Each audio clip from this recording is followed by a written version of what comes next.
So this is a question that is always asked about, well, I have good friends, I have good neighbors, I have relatives, I have people in my workplace, they are good people. Or maybe I don't know them, but there are a lot of good people in this world. What will happen to them in the akhirah? So no one can ask Allah and challenge Allah in what Allah does. لا يسأل عما يفعل وهم يسألون. No one, لا يسأل عما, whatever Allah does, nobody can ask Him. He is not asked about what He does. This is what the Quran says. لا يسأل عما يفعل وهم يسألون. They will be asked about what they do. So that is the first point to answer this question, and that is, we are not in a position to challenge Allah subhanahu wa ta'ala. Allah follows His own laws and He has legislated those laws. The second point, when it comes to assigning mercy, assigning adhab, assigning heaven and hell, we have a very, very clear rule. We do not assign individuals to heaven and hell. We do not assign personalities to Jannah and Nar, to Rahmah and Adhab. We talk about generalities, not specifics. Okay? Your friend Michael dies.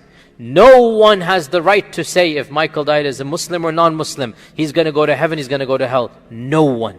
Your friend Mustafa dies. No one can say Mustafa was a pious man, he's going to go to Jannah. Doesn't matter.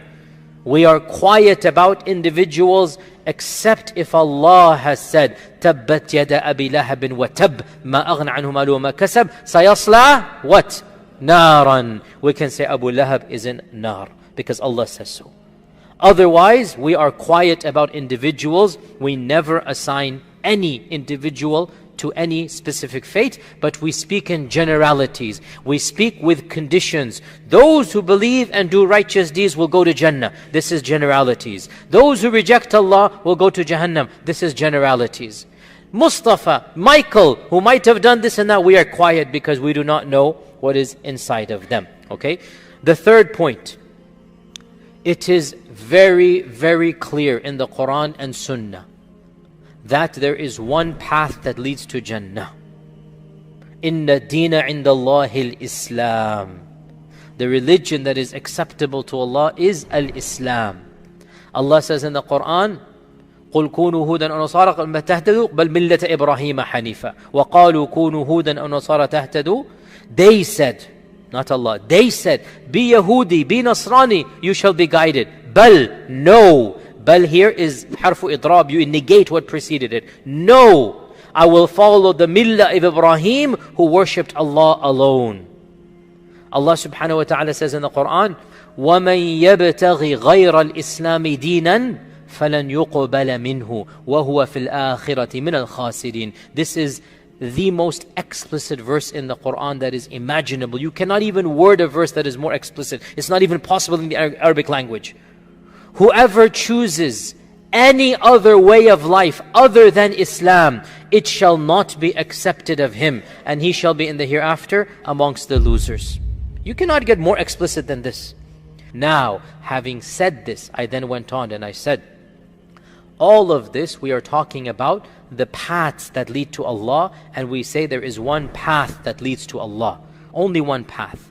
And this does not mean that if somebody says he's on the path, that he is actually on it. I.e., somebody says he's a Muslim, doesn't mean he's going to go to Jannah.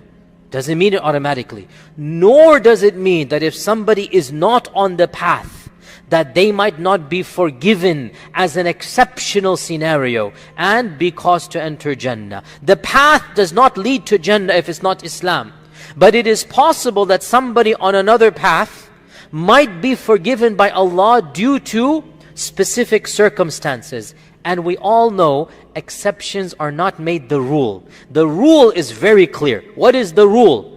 Whoever searches for a religion other than Islam, whoever chooses a religion other than Islam, it shall not be accepted of him, and he shall be from the losers in the hereafter, from the khasirin in the hereafter. So, it is possible that a person is not a Muslim and ends up in Jannah. That is an exception. We never make it the rule. We never say, oh yes, non-Muslims are entering heaven. No! Or else you say something like this, the purpose of Islam becomes meaningless. We said there are exceptions. How do we know there are exceptions? Firstly, Allah says in the Quran, لا يكلف الله نفسا إلا وسعها.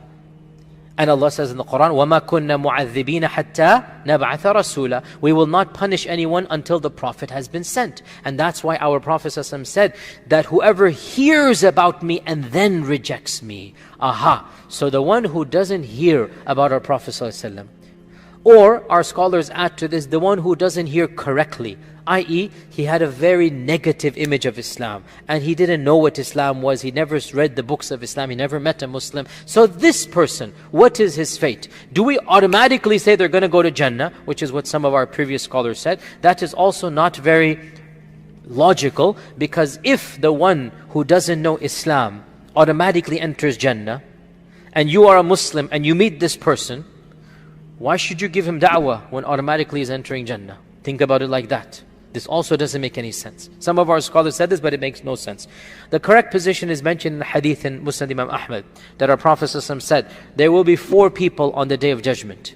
And he mentioned them. The old man who couldn't think straight when Islam came to him, the decrepit old man, number 1. Number 2, the deaf person. Remember, before there was sign language, a person born deaf meant he is not communicating. Nobody can talk to him, doesn't understand anything. Helen Keller inventing sign language changed the whole world for that group of people and allowed them to communicate. Otherwise, for centuries and centuries, a person born deaf could not communicate with anything, and so there was as if they were living in a different dimension. So the one born deaf and the one born between 2 prophets, Ahl al-Fatra, right? And the one the no prophet was sent to. So the Prophet mentioned categories. They will say to Allah on Judgment Day, oh Allah, it's not our fault.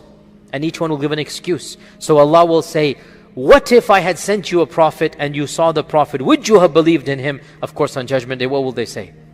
Yes, of course. So Allah will say, I will test you.